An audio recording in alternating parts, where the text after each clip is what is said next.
Hey everyone, if you love scary stories, hit that subscribe button and join the creepy crew. Also, don't forget to like a video and tell me in the comments what time are you watching this now. I've always suspected that there were things in this world that defied explanation, but nothing could have prepared me for the experiences that unfolded after my son Daniel met his enigmatic friend Arthur. From the moment we moved to a sleepy town with its crooked streets and whispering trees, an unsettling energy seemed to hang in the air. Daniel was a bright, curious child who embraced every new adventure with unbridled enthusiasm, yet I couldn't shake the feeling that his innate magnetism was drawing him towards something dark and unknowable. It all began during his first week at the new school. Daniel quickly made friends, though one classmate in particular stood apart from the rest. Arthur was a quiet boy with eyes that held secrets and a smile that never quite reached them. While the other children ran and laughed in the sun, Arthur lingered at the periphery, his presence barely noticeable yet undeniably magnetic. At first, I chalked it up to an eccentric personality, but soon the oddities started piling up. One autumn afternoon, as the wind rattled the brittle leaves outside our window, Daniel came home clutching a small, rusted locket. He said it was a gift from Arthur, though he hesitated when I asked where exactly he had found it. All he offered was a whisper about voices that had spoken to him in the playground, a low murmur that spoke of secrets and sorrow. That night, as rain tapped steadily against the glass, I lay awake wondering if the locket was a token of friendship or a sign of something more sinister. Over the following weeks, inexplicable events began to blur the line between imagination and reality. Daniel spoke in hushed tones about a shadowy figure that hovered near the school's old oak tree. A figure that only appeared when the sky turned a sickly gray. He described how the figure would mimic the laughter of his classmates, yet its eyes held no warmth. His small arms bore strange marks, as if they had been gently traced by something sharp and cold. Each detail unsettled me further, leaving me to wonder if Arthur's influence was laced with an unspoken warning. One evening at a school event, the topic of a peculiar game that the children had invented came up during a parent meeting. The teacher mentioned that a select few, Arthur included, had grown unusually introspective since the game's inception, a game that involved secret handshakes, coded messages, and whispered promises exchanged in the dark corners of the playground. I pressed for more details, but the teacher only reassured me that children's imaginations were prone to flights of fancy. Yet, as I drove home that night, a cold apprehension settled in the pit of my stomach. Our home, once a place of comforting routine, soon began to exhibit its own strange behavior. It started with subtle hints a door left ajar that I distinctly remembered closing, a faint, almost musical tapping echoing from the hallway when no one was there. One night, while I sat alone in the living room, a mirror that had been tucked away in the attic caught my eye. It was an antique with a tarnished frame and a surface that seemed to shimmer in the dim light. I recalled Daniel mentioning something about seeing people in the mirror, in a hushed, frightened tone, and a chill crept over me as I approached it. That night, my dreams were invaded by visions of endless, decaying corridors lit by a flickering light. I wandered these desolate halls, the air thick with a sorrow I couldn't place, until I came upon a spectral child whose eyes were empty and pleading. I awoke with my heart pounding, drenched in sweat, unable to tell if the terror was a mere figment of my imagination or a premonition of what was to come. As days turned into weeks, the uncanny occurrences escalated. One evening at dinner, when the chatter of the family filled the room, the temperature plummeted suddenly. The air grew heavy and oppressive, and as if in response, a glass of water began to ripple without cause, as though disturbed by an invisible force. Daniel's voice, soft yet unnervingly calm, broke the silence. "He's come back." I rushed to the window, and for a fleeting moment, I saw a dark silhouette lingering outside an indistinct shape that merged with the shadows, leaving behind a silence that was more terrifying than any scream. In the dead of night, I was awoken by a rhythmic knocking sound emanating from the floorboards. It wasn't the random creaks of an aging house, but a deliberate, steady beat, like a pulse from another realm. Compelled by equal measures of dread and determination, I followed the sound along a narrow corridor. There, in the faint glow of a hallway light, I discovered small footprints leading from the kitchen into a forgotten part of the house, a place I had never ventured. The trail ended abruptly at the base of the attic mirror. My hand trembled as I reached out to touch its cold, unyielding surface, and in that moment a surge of frigid energy shot through me, as though the mirror were a portal to a realm of sorrow and darkness. Desperate for answers, I sought the counsel of Mrs. Hargrove, an elderly neighbor known for her stories of the town's hidden past. Her voice, soft and laden with regret, recounted an old legend of a troubled-spirited child whose life was cut short by a tragedy long forgotten. This spirit, she explained, was doomed to wander, drawn to those with hearts both open and vulnerable. Mrs. Hargrove's eyes clouded with sorrow as she recounted how the spirit's presence had been felt in the very corners of our town, sometimes manifesting as a playful whisper, other times as a foreboding chill that froze the blood. The possibility that Arthur's influence, and perhaps even Daniel's strange experiences, were connected to this ancient sorrow sent shivers down my spine. The deeper I delved into the town's murky history, the more I uncovered. In the dusty archives of the local library, I found faded newspaper clippings detailing bizarre disappearances and inexplicable occurrences at Daniel's former school. One article in particular spoke of a student who had vanished without a trace, only to be rumored to wander the abandoned wing of the building as a ghostly figure. The similarities between these past incidents and the present events in our lives were too eerie to ignore. I began to wonder if the mysterious game, the secretive whispers, and the haunting marks on my son's skin were part of a legacy, a curse that had followed our family into this new life. Then came the nights when Daniel started sleepwalking. At first, it was little more than a gentle wandering from his bedroom to the kitchen, as if he were guided by an unseen hand. But soon, his nocturnal excursions became far more deliberate.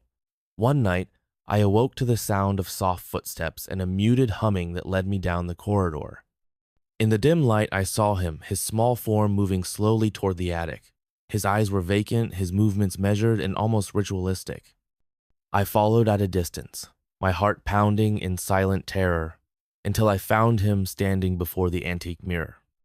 As our hands brushed briefly, a shock of icy energy pulsed through both of USA's silent confirmation that something beyond our understanding was at work. Each morning after these episodes, Daniel would wake with a confused, distant look, unable to recall the events of the night. I questioned him, but his replies were mumbled fragments, mentions of voices behind the glass and friends from the other side that made little sense yet sent me spiraling into a deeper fear. The sleepwalking became a nightly reminder that whatever was lurking in our home was not content to remain hidden. It was as though the mirror, and all the relics of a past we could barely grasp, had unlocked a channel between our world and something other, something that sought to claim a piece of our souls. One stormy evening, when the wind howled like a chorus of lost souls and the rain battered our windows, Daniel returned from a sleepwalking episode visibly shaken. He insisted that Arthur had led him to a hidden room beneath a school, a place that existed in whispers and half-remembered legends. Against my better judgment, I drove to the school under a sky swollen with ominous clouds. There, behind a locked door in an unused wing, I discovered a room cloaked in dust and despair. Faded photographs, brittle letters, and a diary filled with the anguished scribbles of a forgotten child lay scattered about. The diary spoke of isolation, betrayal, and a desperate longing for connection, a longing so profound that it seemed to have seeped into the very walls of the building. Leaving that room, I felt the heavy weight of a past that was not dead but was actively reaching out to ensnare the living. In the weeks that followed, our home transformed into a theater of inexplicable phenomena. Doors that had been securely locked would slowly creak open on their own, and lights would flicker in a deliberate pattern that felt almost like a message. I began finding scrawled warnings on mirrors and windows, cryptic symbols that hinted at a danger lurking just beyond the edge of perception. One night, while I was alone in the quiet kitchen preparing a late dinner, a soft, childlike giggle drifted through the corridors. The sound, innocent yet deeply unsettling, led me to the basementa part of the house long abandoned and shrouded in mystery. There, amidst forgotten boxes and relics of another era, lay a broken music box. Its once delicate melody now warped into something mournful and hypnotic. It played on as if urging me to remember secrets best left buried. Even as the overt manifestations of this darkness began to wane, the lingering sense of dread remained. Daniel eventually outgrew his episodes of sleepwalking, and Arthur's presence at school faded into a vague, disquieting memory among other childhood oddities. Yet I knew that the events we had experienced were not simply the phantasms of an overactive imagination. I learned that some doors, once opened, can never be fully closed. I started noticing subtle signs of reflection in a window that lingered too long, a shadow that moved contrary to its source reminders that the past was never truly gone. Late one autumn night, as I sat alone in the living room reflecting on all that had transpired, I heard soft, deliberate footsteps pacing the hallway. My pulse quickened as I followed the sound to the study. There, in the dim glow of a single lamp, I saw a figure standing by the old bookshelf. It was impossible to discern details in the dark, yet I felt an overwhelming presence, a mix of sorrow, longing, and an inexplicable urge to communicate. I reached out tentatively, but the figure dissolved like mist before my eyes, leaving behind only the echo of a whisper that seemed to say, "We are not done."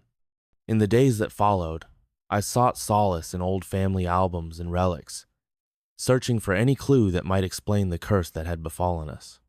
I discovered that our family had a long, tangled history filled with inexplicable tragedies and uncanny coincidences. Old letters hinted at secrets whispered under moonlight, of ancestors who had made pacts with forces best left unnamed. With each revelation, the puzzle grew more complex, and I began to suspect that the sinister events surrounding Daniel and Arthur were not isolated incidents, but part of an age-old tapestry woven with threads of despair and longing. Desperate to protect my son from the encroaching darkness, I reached out to experts in local lore and paranormal phenomena. One such individual, a reclusive historian named Mr. Camden, invited me to his cluttered study lined with yellowed manuscripts and strange artifacts. He spoke in measured tones about a malignant presence that had plagued our town for generations of presence, that found its way into the hearts of the vulnerable and the curious. According to Mr. Camden, this entity was drawn to the unspoken grief and unfulfilled desires that simmered beneath the surface of ordinary lives. The more open a person's heart, the more likely they were to attract its attention. His words, laced with both caution and resignation, confirmed my deepest fears. The darkness that had entwined itself with our family was not easily dispelled. Over time, I began to notice subtle changes in Daniel's demeanor. The vibrant curiosity that once defined him was slowly replaced by a guarded silence. He became withdrawn, spending long hours staring out of windows as if searching for something just beyond the horizon. His drawings, once filled with bright colors and playful figures, had turned monochrome and surreal, depicting faceless shapes and twisted forms that evoked both wonder and dread.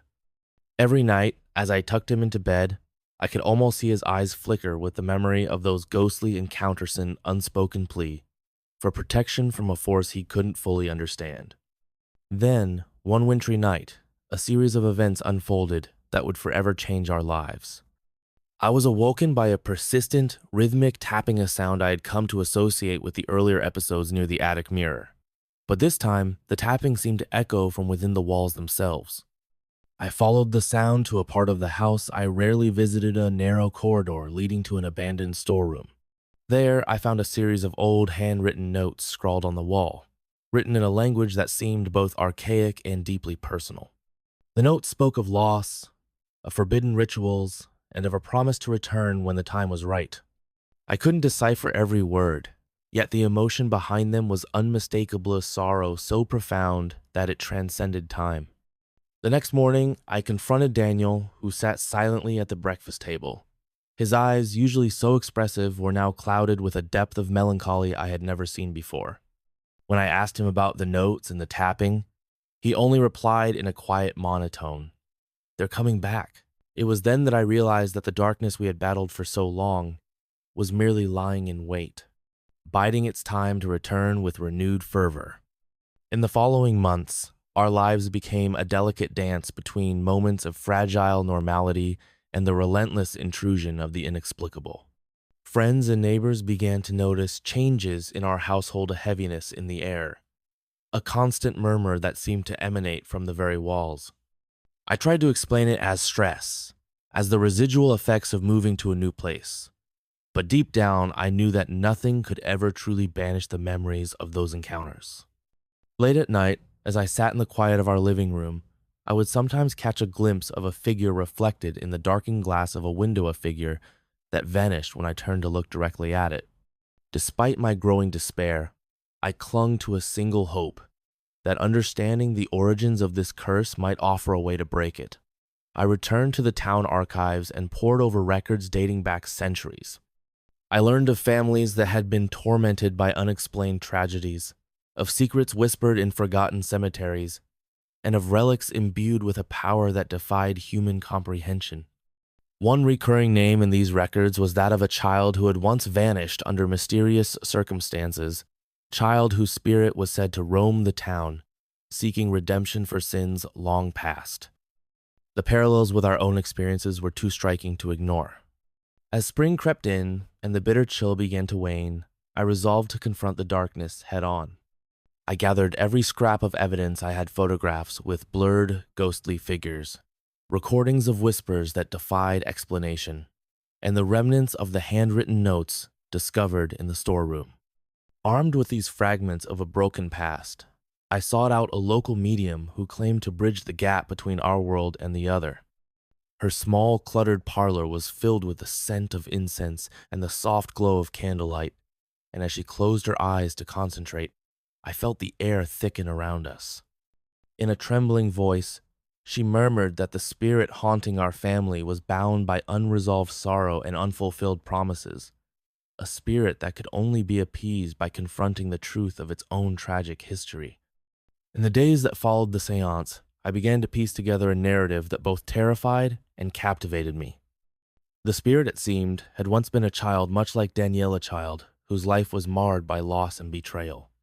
The notes and clippings I had discovered were the remnants of a desperate plea for forgiveness, left behind in the hope that someday the cycle of sorrow might be broken.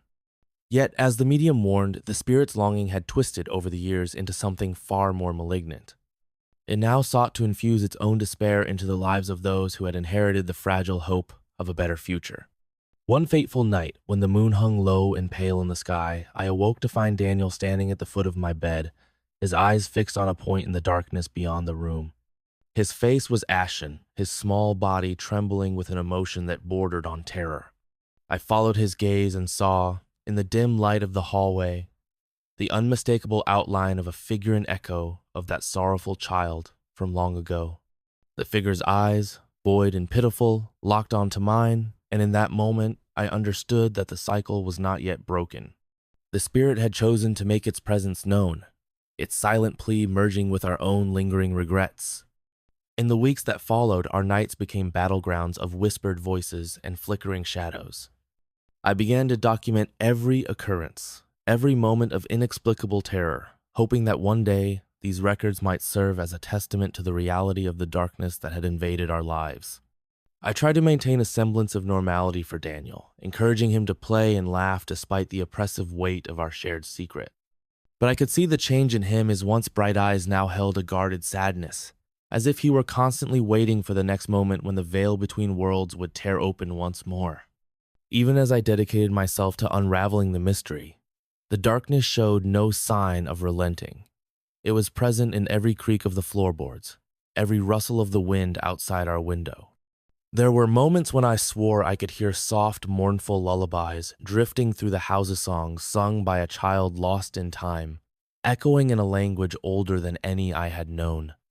The lines between memory and nightmare blurred, and I found myself questioning whether the horrors I witnessed were real or simply manifestations of a guilt I could never shake. Now, as I sit in the quiet moments before dawn and reflect on all that has transpired, I know that some mysteries are meant to remain unsolved. The spirit, the cursed relics, the strange friend named Arthurich has left an indelible mark on our lives. Though the overt terrors have receded into the background, the remnants of that otherworldly presence linger in the whispered rustle of leaves, in the silent watch of the old mirror, and in the faint outline of a figure reflected in the glass. I continue to search for answers, even as I accept that some doors, once opened, can never truly be closed. The lessons learned from those harrowing times are etched into my soul. I have come to understand that the line between the seen and unseen is perilously thin, and that sometimes the darkness we fear is not a force of malevolence, but the echo of a forgotten Soroa, reminder that every life is intertwined with both light and shadow. As I move forward, I do so with a cautious heart, ever watchful for the subtle signs that the past is never far behind. And on nights when the wind whispers through the trees and the moon casts eerie patterns on the floor, I cannot help but wonder if somewhere, in the quiet corners of our existence, the spirit of that lost child continues to reach out a silent plea for redemption in a world that has long since forgotten how to listen. There are moments when I catch myself glancing at the old family portraits, searching for traces of the sorrow that has haunted us for generations. In those quiet instants, I feel the weight of an unseen presents a reminder that our lives are not our own, that we are all part of a larger tapestry woven with threads of both joy and despair. And as I tuck Daniel into bed each night, I silently vow to protect him from the encroaching darkness, even as I acknowledge that some part of that darkness will always reside within him. If there is one truth that these experiences have taught me, it is to heed the quiet warnings of the heart.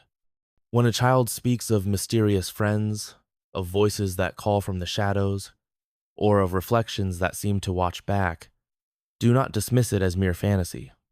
There are forces in this world that defy logic, forces that dwell in the silent spaces between our memories and our dreams. And sometimes, when the night is at its darkest and all seems lost, you may come to understand that the past is not a chapter closed forever, but an ever-present specter, waiting patiently for the moment to return. I now live with a wary acceptance of the inexplicable. The relics of our haunted past, though hidden away, continue to cast their long shadows over our lives. In every whispered breeze and every quiet moment of solitude, I am reminded that some mysteries are eternal, that some doors, once opened, can never be truly closed. And so, as I move forward with both hope and trepidation, I remain ever vigilant, knowing that the line between this world and the one beyond is fragile, that, with a single misstep, can shatter, unleashing forces that are as ancient as they are relentless. This is not just a story of fear, but of a bond that endures despite the darkness, a bond between a parent and a child, forged in the crucible of inexplicable events, and a reminder that even in the midst of the uncanny, there remains a light worth fighting for.